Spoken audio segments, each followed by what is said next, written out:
حضرت بلال آئے جناب عمر سے ملنے، کیسے وہ کس طرح بھی آئے تو عمر خاطر میں نہ لائے، پر بلال حبشی دروازے پہ داخل ہوئے تو فاروق اعظم نے کرسی چھوڑ دی، ہاتھ باندھ کے کونے میں کھڑے ہو گئے، کالا رنگ ہے، نام بھی لکھنا نہیں جانتے۔ لوگ کہنے لگے عمر کون آ رہا ہے جس کے لیے تیرا اتنا استقبال ہے؟ حضرت عمر کہنے لگے چپ کر جاؤ، اس کی بات نہ کرنا، اسے آنے دو۔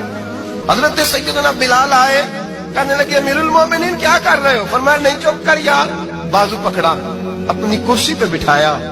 حضرت بلال کہنے لگے حضور میں غلام ہوں، مجھے تو طریقے بھی نہیں آتے ان کرسیوں پہ بیٹھنے کے، میں تو غریب ماں کا بیٹا، غلام باپ کی اولاد، یہ آپ کیا کر رہے ہیں؟ حضرت عمر کہنے لگے بلال تھا تو غلام ہی، پر جب سے مصطفیٰ کا غلام بنا ہے تو ہمارا امام بن گیا ہے، اب تو امام ہے رسول اللہ کی امت کا۔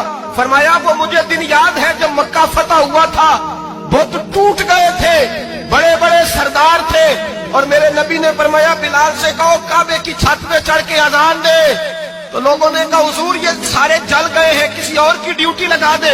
حضور نے فرمایا چپ کرو، بدر میں مار کھا کے اذان پڑے تو بلال، احد میں پتھر برسے اذان پڑے تو بلال، تپتے صحراؤں میں پڑے تو بلال، ہر جگہ مار کھائے تو بلال، اور آج اگر اللہ نے عزت دی ہے تو میں لوگوں کو دیکھ کے بلال کو عزت نہ دوں؟